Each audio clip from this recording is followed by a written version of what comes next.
In this video, I'm going to show you how to move territory in Once Human. So, as you can see, I have my territory over here, and I want to move it, and this is how you do it.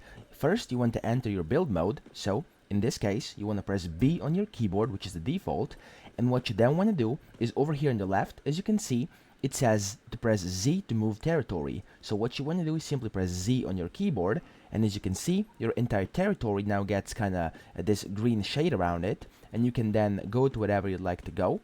And then simply, once you've found a perfect spot for your new territory, what you want to do is left click. So let's say I'm going to move it just a little bit to the left over here, like this. There we go.